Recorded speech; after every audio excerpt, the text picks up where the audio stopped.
एक शिष्य अपने गुरु के पास आया और पूछा, गुरु, लोगों को खुश रहने के लिए क्या चाहिए? गुरु ने पूछा, तुम क्या सोचते हो?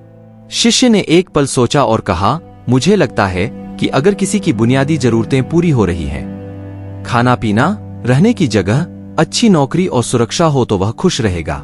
यह सुनकर गुरु कुछ नहीं बोले और शिष्य से अपने साथ सैर पर चलने को कहा। गुरु और शिष्य थोड़ी देर के लिए उठे और फिर एक दरवाजे के पास रुक गए।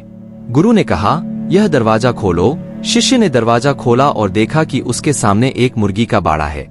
वहां बहुत सारी मुर्गियां थीं, सभी बड़े बड़े पिंजरों में कैद हैं। तब गुरु ने शिष्य से पूछा, क्या तुम यह मुर्गे का दड़बा देखते हो? हाँ, शिष्य ने कहा। तब मालिक ने उससे पूछा, क्या मुर्गे को भोजन मिलता है? हाँ, शिष्य ने कहा। क्या उनके पास रहने के लिए घर है? गुरु ने फिर पूछा, हाँ, कुछ इस तरह। शिष्य ने कहा, क्या वे बिल्ली या कुत्ते से सुरक्षित हैं? मास्टर ने पूछा, हाँ, वे हैं। शिष्य ने कहा, क्या उनके पास अंडे हैं? मालिक ने फिर पूछा, हाँ, अंडे देते हैं। शिष्य ने उत्तर दिया, क्या आपको लगता है कि वे खुश हैं? मास्टर ने फिर पूछा। यह बात सुनकर शिष्य उन मुर्गियों को गौर से देखने लगा। वह नहीं जानता था कि कैसे बताए कि वे खुश हैं या नहीं। शिष्य सोच ही रहा था कि गुरु ने कहा, मेरे साथ आओ। दोनों फिर चलने लगे और कुछ देर बाद एक बड़े मैदान के पास रुक गए। मैदान में बहुत सारी मुर्गियां थीं। वे न तो किसी पिंजरे में कैद थे और न ही उन्हें खाना खिलाने वाला कोई था। वे स्वयं भोजन खोज रहे थे और एक दूसरे के साथ खेल रहे थे। मास्टर ने पूछा, क्या ये मुर्गियां खुश दिखती हैं? शिष्य को यह प्रश्न थोड़ा अजीब लगा और वह सोचने लगा, यहाँ का माहौल कुछ अलग है। यहाँ मुर्गियां प्राकृतिक तरीके से रह रही हैं, खा पी रही हैं और स्वस्थ दिख रही हैं।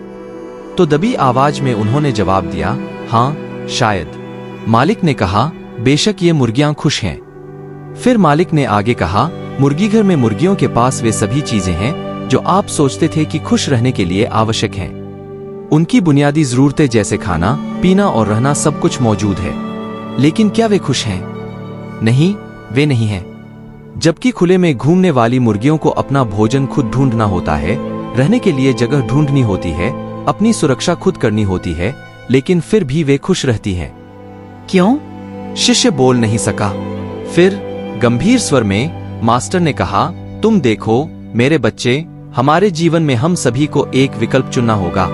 या तो हम पिंजरे में बंद मुर्गियों की तरह रह सकते हैं, एक ऐसा जीवन जहां हमारा अस्तित्व नहीं होगा, या हम खेतों में उन मुर्गियों की तरह रह सकते हैं जो जोखिम उठाकर और अनंत संभावनाओं की खोज करके एक स्वतंत्र जीवन जी सकते हैं। आपने मुझसे खुशी से जीने के तरीके के बारे में पूछा, तो यहाँ मेरा उत्तर है, आप केवल सांस लेने या जीवित रहने से खुश नहीं रह सकते।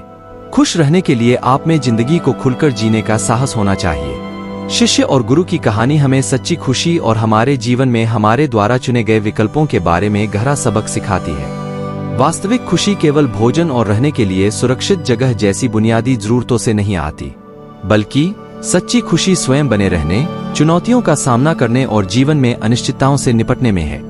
पिंजरे में बंद मुर्गियों की तरह कुछ लोग अधिक सुरक्षित और पूर्वानुमेय मार्ग चुन सकते हैं, जबकि अन्य वे हैं जो मुक्त सीमा वाली मुर्गियों की तरह हैं और ऐसा जीवन चुनते हैं जिसमें अधिक जोखिम और अन्वेषण शामिल है। पिंजरे में बंद और आजाद मुर्गियों के बीच समानता जीवन में हमारी अपनी पसंद को दर्शाती है। पिंजरा स्वयं द्वारा थोपी गई सीमाओं, अज्ञात के डर और आराम क्षेत्र से बाहर कदम रखने की अनिच्छा का प्रतिनिधित्व करता है। दूसरी ओर मैदान में मुर्गियां उन लोगों का प्रतिनिधित्व करती हैं जो अपने आराम क्षेत्र से बाहर आते हैं, जीवन की अनिश्चितताओं को स्वीकार करते हैं, जोखिम लेते हैं और अनंत संभावनाएं तलाशते हैं। संक्षेप में यह हमें यह सवाल करने के लिए प्रोत्साहित करता है कि क्या हम केवल अपने आराम क्षेत्र के दायरे में मौजूद हैं या चुनौतियों का सामना करने के साहस के साथ सक्रिय रूप से रह रहे हैं। ऐसे विकल्प चुनें जो हमारे सच्चे सुख को प्रतिबिंबित करें और उस रास्ते का अनुसरण करें जो वास्तविक खुशी की ओर ले जाता है।